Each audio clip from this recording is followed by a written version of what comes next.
Hello, dudes. How are you? My name is Edisatulusa. I'm working as a consultant, trainer, and researcher. I've been presenting different videos on research, on consultancy, on training, among many others. In this video, I'm going to present for you about training needs identification and curriculum development for overseas and migrant domestic workers, taking Ethiopia in focus. This is the second video. I've already presented the introduction part on overseas migrant domestic workers, meaning that how training needs are identified. There are about 5 videos as a package on this issue. So in order to understand or get full-fledged knowledge on these issues, I would like you to cover all the 5 videos together. This is the second one. This is about pre-departure training curriculum for overseas domestic workers. That means domestic workers, when you say overseas, they are migrants. That means they are made ready in order to be fit to work abroad, especially when you take Ethiopia. Most Ethiopians, especially female citizens or women, go abroad, especially to Arab countries, to work as domestic workers. So before they go, what should they do? That's what we're going to see. So I would like you to stay with me so that we will discuss in depth about these issues. There are 2 types of training curricula when we take domestic workers. When we take domestic workers or migrant domestic workers into focus. The first one is the pre-departure training curriculum. And the second one is reintegration training curriculum. What does this mean? The pre-departure training curriculum means the kind of training or the curriculum that's developed for those who aspire to go abroad as a migrant in order to work there. So the training is the training that is intended to be given for those citizens before they leave the country, before they go abroad. When we talk about reintegration training curriculum, reintegration means most of the people or citizens who go abroad after earning money, they come back. Most of them come back to homeland. At that time, there should be a kind of training that are going to be given to them. That is what we call it reintegration training curriculum. So in this video, of course, I'm going to present for you about pre-departure training curriculum, but in the rest of videos, that means video number 3, 4, and 5, I'm going to present for you about reintegration training curriculum. I would like once again to say to you, please stay with me, and I would like to thank you for your doing so. What does pre-departure training curriculum mean? What are the contents or the issues that to be considered in order to develop training curriculum for before departure? One of the issues that should be done or taken into consideration to identify the destination countries. The destination country, when you say, where is the country where the citizens plan to go? Say, Arab countries. There are many Arab countries. It might be Saudi Arabia. It might be Lebanon. It might be somewhere else. Anyways, the reason why I take most of the time the Arab country as example here is because from the experience, most Ethiopians go abroad to Arab countries. So that's known. So that's why much focus here. Those people or citizens who plan to go abroad to Arab countries. Anyways, this country should be identified. After identifying the destination countries, the next step should be to identify, analyze, and prioritize the major skills required in destination countries. Look, we are going to develop a curriculum for domestic workers in abroad.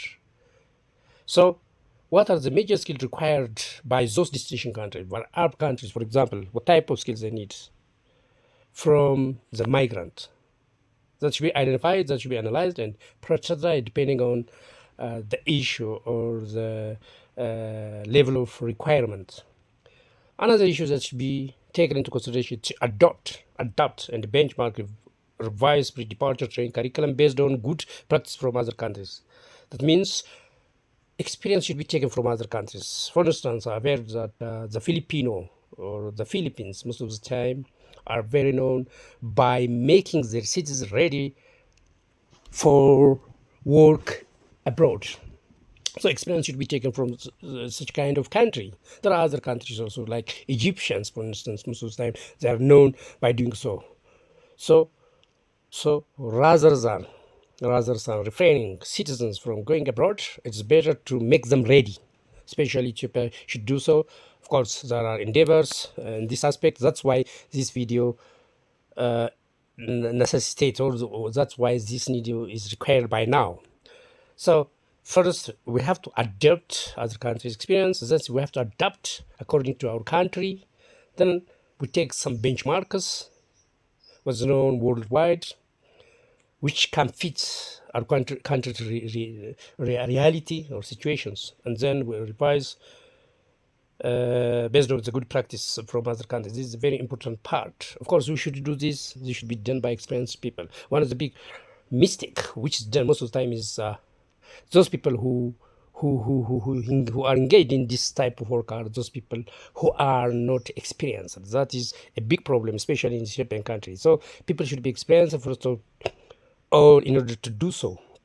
That's what I experienced or see as a problem. Well, another issue that should be taken into consideration to conduct pre-departure orientation program to migrant domestic workers. Orientation is very important. Orientations should be emphasized. It's very important. Orientation, when I say it's not simply telling them. That should be kind of training in depth before they go abroad. Still, once again, what I observed, frankly speaking, is especially the training institutes who train citizens or as making ready to work abroad are under capacity. In other words, they don't train people in a good manner. By themselves are not equipped, are not capable, are not competent enough. That is a big problem. So the government should focus on this aspect. Anyways, so conducting pre-departure orientation program to migrant domestic workers is vitally important.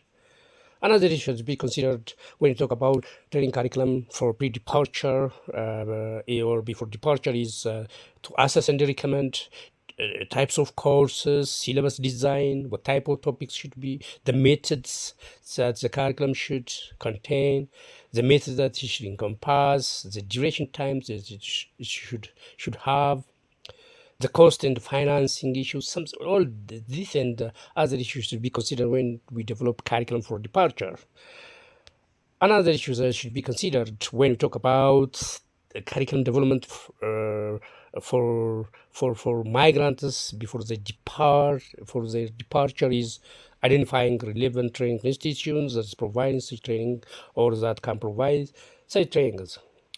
That means their institutional capacity to provide training effectively should be assessed. As when you say, it should be assessed rigorously, because there is a big problem there, as I've already tried to mention or try to state. There is a big problem from the training institutions. The training institutions by themselves are not are those who are less institutionally capacitated. So focus should be taken there. They should be monitored. They should be evaluated. So the government should check such kind of things, especially on monitoring and evaluating activities, trainings, in that matter.